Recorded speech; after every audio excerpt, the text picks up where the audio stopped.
Hello there, welcome to video number 2 on baseball stats for Excel spreadsheet. And this is what your screen should look like. So if it doesn't, make sure it does. If you need to open it, depending on where you are or what time of day it is, please get this open. What we're going to do now is look at some of the functions in Excel that make the math stuff really pretty simple for us. And this is really pretty cool. So pay close attention. Make sure you're pausing the video as you go along. Also recommend, I don't know if I've said this, you should have your video on full screen, particularly in this unit where you can see clearly where I am and what I'm typing in the cells, hopefully to help you remember the things that we are learning. So if you would go to cell A10, and what we're going to do here is type the word, all caps here, total, T-O-T-A-L-S. We'll say totals. Okay, and if you hit the right arrow, it'll jump over to the at-bats. Okay, let's take this column here of at-bats, and let's say that we would like to just add that up, and we want to add up everything, each column. We want to know how many singles were hit amongst these 5 players. We want to know how many doubles were hit, etc., etc. So it's really pretty simple. There's a couple ways to do this. I'm going to show you several things here at once. We'll probably end up overwhelming you, but we'll give it a shot and see how much you can handle here. The first column at bats, I'm going to do old school here. I'm going to show you the old-fashioned way. I think it's good information for us to know. Let's double click in there and make sure you have the cursor, or you can click up in this white box right here. I'm used to working within the cell, so you can work within either one. First of all, if you type an equal sign, whenever you start a cell with an equal sign, what you're telling the computer is that I'm going to ask you to do a math computation for me. Okay, and so equal sign means we're going to ask it to do some computing, and then you just have to select the cells and then tell the cells what you want to do. If you want to add them, subtract them, divide them, and you can do anything mathematical that you want to here. Now they've made it really simple. When you want to add a column, right after the equal sign, type the word sum, S-U-M. You'll see it pop up there, and then hit a parenthesis, which is Shift 9, and you'll see this pop up. It'll say number 1, comma number 2, and you're going to select cell B5, and you're going to hold the mouse down and drag slowly down to cell B9, which is Salvador Perez at bats. Then let go, and then before you hit anything else, hit Shift 0, which is the close parenthesis. Now if you notice what it says on the screen, you can see it right here. It says equal sum B5 to B9. Well, sum means add. All right, sum means to add numbers, and we want to add the cells B5 through B9, and that's basically kind of a code language of what is happening. All you have to do now is hit enter, and you should get the number 2,744. Now here's what's interesting. If you take the arrow key and go back to cell B10, in the cell what you see is 2,744, and if you look up here in the white box, it has the formula of what you placed in there. Okay, so that's one way to do that. And that's good to know, because there are times when you might have to tell it specifically what to do. Now, Excel has gotten smarter over the years. Right arrow over here if you're not in C10. Go into C10 and let me show you probably the fastest way to add up a column. And you have to be careful here to make sure it does exactly what you want. But I'm going to go up here this time, just in cell C10. If you go up, you need to be on the Home tab, by the way. You're on the Home tab. Up here you see this symbol that I don't even know how to describe it. That's it's a Greek letter that means summation in some higher level math classes. What that does is that will just automatically select the cell for you. All I did was click it, and look what it did. I just clicked there. So go up there, make sure you're in cell C10, click it, and make sure you have the dotted lines going around the group that you want to add. Now if there was something else you wanted to add, you could click and change it. Okay, and I'm kind of messing it up here. Hopefully you didn't do that. But anyway, when I clicked on summation there, you probably should have those little ants running around there, C5 to C9, and you hit enter, and it will add that up for you. So that means that there were a total of 525 singles amongst those 5 players up till the date when I took this data here. Okay, now I could do it again for doubles. In fact, I think I will just one more time. Hit that summation sign, and you get that and hit enter. Now I want you to do something here. I don't want you to do that for triples. I want you to this time go and select the cell D10. If you might have entered out of that or you jumped out of it, put it back there. And I want you to notice the little dot in the bottom right hand corner. And if you grab that, make sure that turns into the plus sign. That's something we did when we did the pictures. If you grab that and drag across and let go, it will actually take that formula that you put in there, and it knows that it thinks you're telling it to do the same thing in the columns next to it. And then hit enter.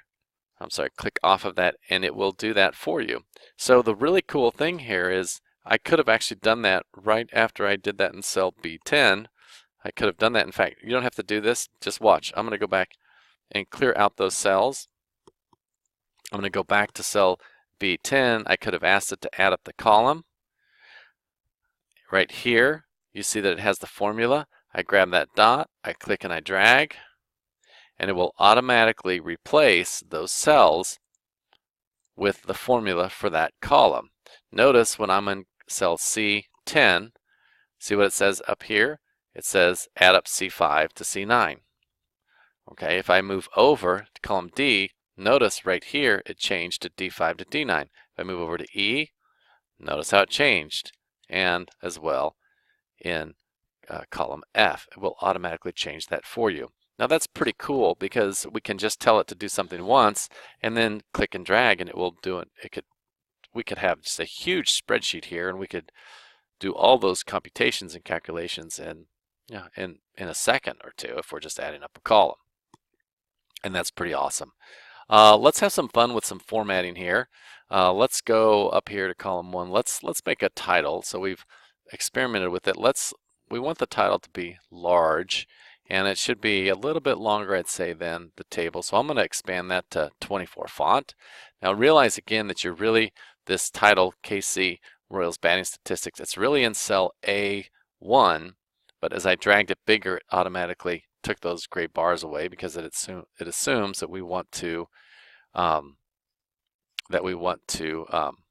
make that the title of the whole thing right there. Now let's go there. Let's maybe change the color of the font, and it might be cool to find if you can find a royal blue color. I don't really see one I like, so here's a trick.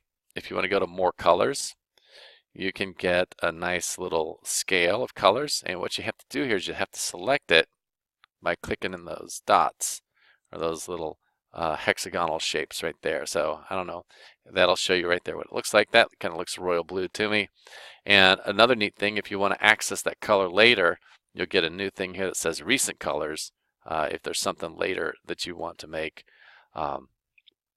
if you want to go back and use that color that you selected, if you don't see it as a choice there. Let's make our title.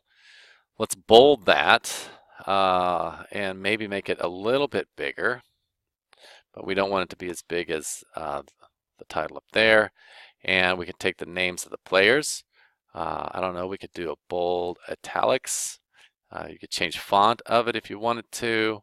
I think I'll just leave it the same. I might make it, I could select another color there. I guess I could go to the royal blue as well if I want to there. Totals, I'd like those to be a little bit bigger than the other things. So I'll make that maybe 14. Font as well. I also like my data numbers to be centered in the blocks. So I'm going to grab now I'm going to click and hold cell B5, and I'm going to click and drag down to cell F10, and it'll select that, and I'm going to ask the spreadsheet to center that data, and that's right up here on alignment. And again, I'm still on the home home tab right there. So that'll take that there. Now that's kind of a nice looking table for me. And then I just realized I left one piece out that I think is important for us to do, and that is we should have added up the total number of hits that each player has. And if we do that, we can actually end up calculating their batting average. So even though we've done some formatting, we can come back and catch that up later. But the last piece before we end this video, I need you to go to cell G4 and type in total hits. Now, since we had selected the entire row when we formatted it, you'll see that this one is formatted for us as well, so we don't have to change that. Now what we do need to do is take cell G, and we need to make that a little bit wider, okay, because total hits was not in there. When it was shorter, you saw it was getting chopped off a little bit, and we don't want to do that. We want it to be all within the cell parts that you can see. And what I want to do in this cell here is I want to add up all of the total hits that each of these players had. And then, like I said, we can actually use that information and figure out their batting average. The spreadsheet can do that for us. So go into cell G5. Now here we can't use the summation column because what it will do is it will actually add the at-bats into the hits. What we want to know here is how many hits has Eric Hosmer had up to this point. Okay, so we're going to have to do the old-fashioned way. So we're going to double-click in that cell and get our cursor, or again, you can be in this box up here. And we're going to type equals. We're going to type sum. And we're going to type parenthesis. And we're going to click in cell C5, click and hold, and we're going to drag that through the home runs. And then hit Shift 0. You have to put that closing parenthesis or you'll get an error. If you did that and got an error, just go back and delete it and do it again. And you hit enter, and that will give you the total number of hits. And you'll also see this little icon in the corner that just means that you put a formula in there. Okay, now what we could have done, I said not to use the summation sign, but if we did that and we click it like I just did, I just clicked it, and notice that it selected everything, including the at-bats. I guess what we could have done is I think we could, if we get it right on the corner, we can click and close that last cell out of it. We could exclude it that way and hit enter, and that would have worked for us as well. All right, now we're going to use our trick we learned earlier. If we see that little dot in the corner, we select that cell. It's got a formula. If I just click and hold that cell and drag it down. Now you don't want to drag it down to the total section. Well, I suppose we could. I guess that really wouldn't hurt us that much. It'll show it like that. Hit enter. Oops, I'm sorry, you're going to have to click off of it and hit enter, and you'll now see the total. That should be the summation of hits for each individual player. And then I guess the last cell there, that 798, really just represents the total number of hits of those 5 players combined right there, which is nice for us to know. Now you'll notice that some of the formatting didn't take on those, so what we'll do first of all is we will click, I guess we can just click that row, click and drag that row. We want to center the data. So we go up to alignment and we center it, and then hit enter. I'm sorry, click off. Select that 798, and let's make that, I think we took it up to 14 point font, I believe, right there. And I'm going to save my document, and I'm going to say goodbye for now, and we will continue in the next video.